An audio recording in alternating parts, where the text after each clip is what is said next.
Hi everybody, it's Rachel here from Inner Strength Pottery. How are you doing? It's Friday, so lucky lovely, the weekend's upon us. Thank God. So, it's been a really busy week, as you've seen. I've done a couple of videos already this week, but this third one today, I'm back in the kiln room to unload the kiln. Thank you very much for joining me again. And this kiln load is pretty much my own stuff. I think there's a couple of student pieces, but not much. So comes with risk. Yeah, so my stuff, generally I do trial and error techniques. So I take a lot of inspiration from other potters around Instagram and YouTube videos and Facebook groups and all that sort of stuff. And I'll see some stuff on there. And potters are really generous about sharing their techniques and ways of working. So they don't mind people copying their ways of working. So I do try some new stuff.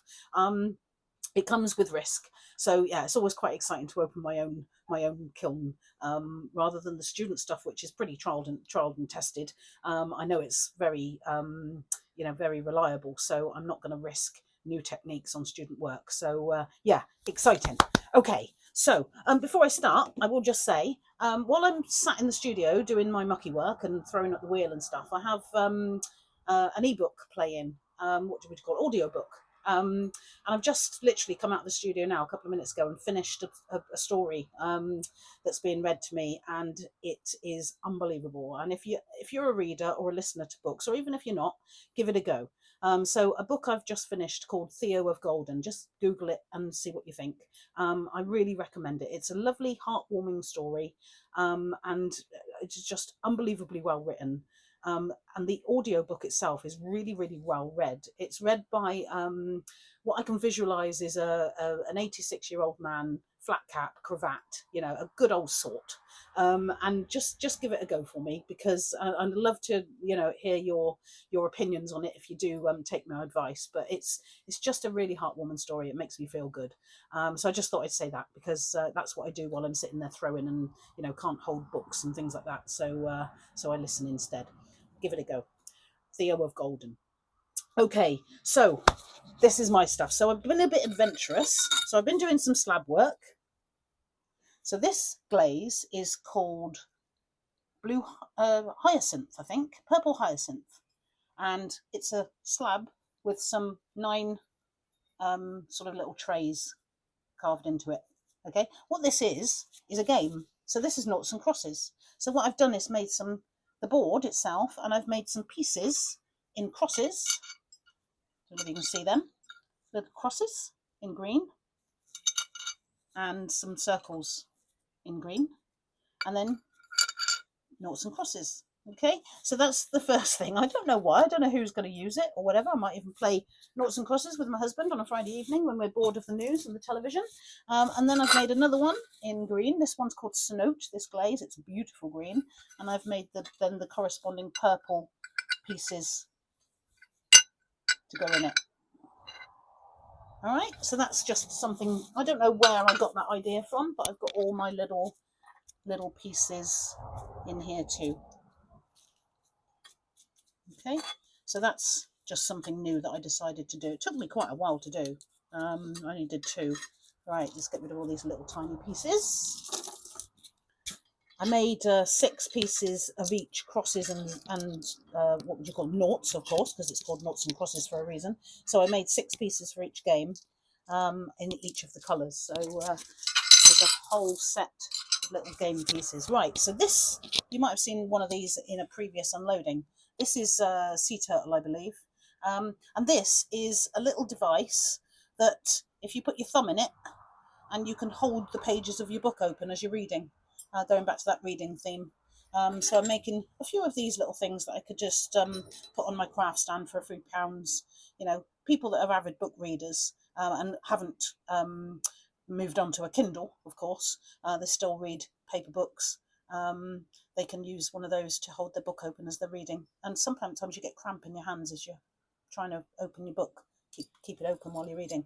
So those are a few of those. There's quite a few of those down below. And then lastly, on this top shelf, which is always the flat stuff, there's a plate. Now this plate is very, very thin. It's about sandwich plate size, about 9 inches.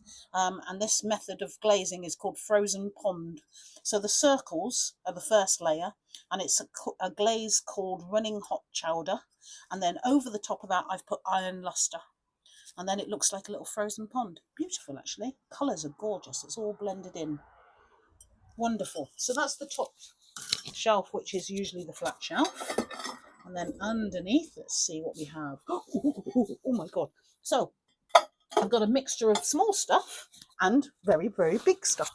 So small stuff, this is a student's piece. This is Mermaid Lagoon, Tori's Little Pot. A couple of student pieces in here. There's another little dish that I snuck into the corner for Laura. And that is in Amaryllis.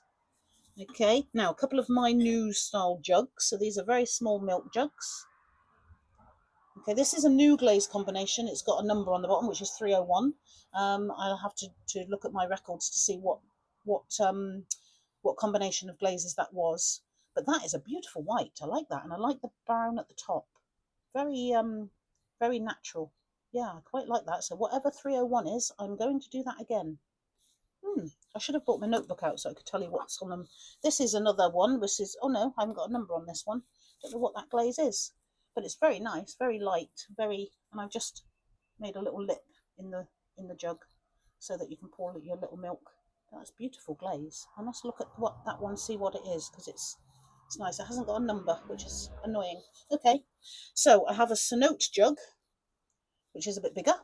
These ones are sort of milk cream jugs. This one is more of a little milk, I don't know, juice jug with a handle. Lovely, Cenote. Okay, and I've got a cereal bowl, which is in textured turquoise, and it has some flux on the top to help it run, and I think that's blue rutile at the top. Beautiful, lovely runs inside. Nice. And then there's a mug here. Now this mug is blue rutile, definitely. And you can see the drips here. These drips have actually got some texture because I used slip around the outside, made the mug on the wheel, and then I lined the rim with slip, which is just thick sort of liquid clay. And then I tapped it and got the slip to run down. You can see all the way around. And it's given that glaze something to either grip onto or to run off of. So it's accentuating the drips a bit more, which is lovely. And I love that purple colour. That's my kind of colour. Nice. Wonderful. And then I've got a nice big bowl here.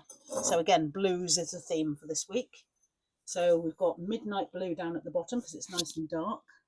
Then we've got textured turquoise. We've got one called, I think it's blue ice, and then more blue midnight at the top. And there's a honey flux under here, so that all those nice blues have all merged in as they've layered in bands, as they've gone across, I think 1, 2, 3, 4 bands. And then it's the inside as well with those bands running around. Blue midnight right down in the bottom there, and blue midnight around the top rim with textured turquoise in the middle. Beautiful. No runs as well, which is great. Fabulous. Okay, that's the second shelf down. Let's keep going. Kiln props somewhere. Sorry while I turn my back on you. Okay. Let's give the kiln props a bit of a wiggle. Oh, there's another big bowl in there. Right. Okay, some more Cenote. So I love this Cenote colour. So this is another nice jug. Quite big compared to the other one. So we're getting bigger. Yeah, so this is a proper sort of pint-sized jug for custard and gravy. Beautiful. And then there is another mug in Cenote. Nice chocolatey spots on it. Gorgeous. No drippage. Wonderful. Going well so far, guys. We've got a sort of an upright cylinder.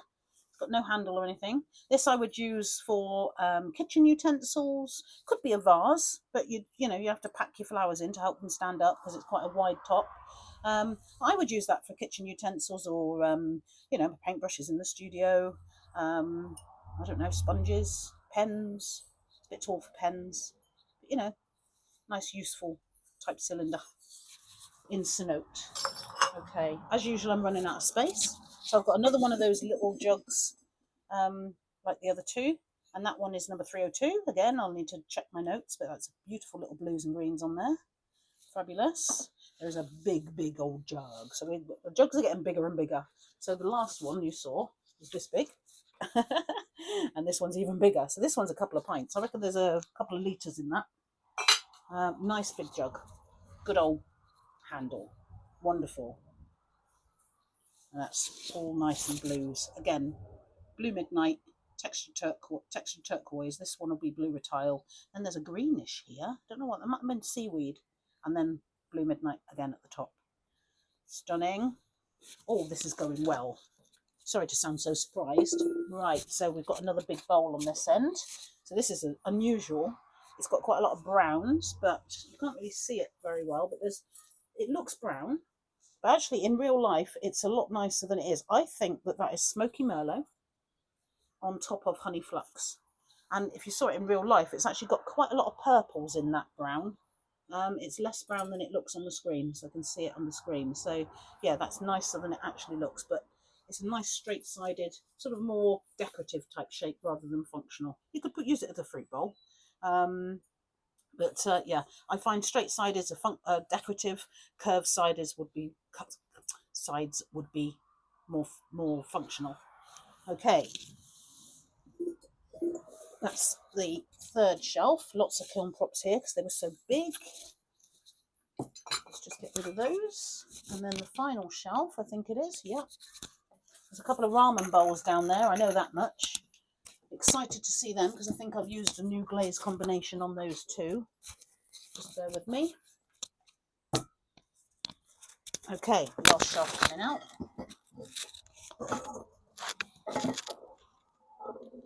Trying to make sure that I haven't got a kiln prop stuck to the bottom that's going to fall off. Yes, I have, see. I felt that. I could tell it was stuck. And if that falls off while you're lifting, you can...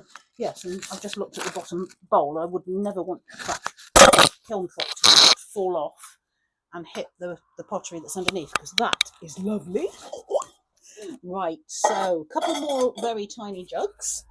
So this one is number 303, whatever that is. But again, I've gone with the lighter blues and the lighter colours. I'm just trying to lighten up because I do quite a lot of dark type blues. So I've really tried to lighten this.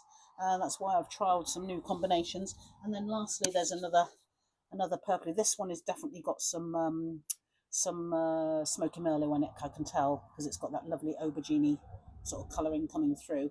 But there's something on there that's lightened it up. It's probably flux. So the gorgeous combinations, they've worked really well. Okay, I've got a very strange combination here, which I don't like. Somebody will love it. This is the ramen bowl. So this one is got a light sepia, which is your matte green, and then some of that hyacinth at the bottom. But to be honest, it's not I'm not a garish sort of coloured person. I just tried it. Probably won't be doing that one again, but you know, I'll stick it on. It stands out, you know, nice and coloured, but yeah, it's not my favourite. But anyway, if that's one piece out of this load that doesn't work for me, then you know, it's a good result. Another ramen bowl. Oh, beautiful greens all running down. This is number 306. So again, that's a combination that's new, which I can replicate because I've recorded it. That looks lovely.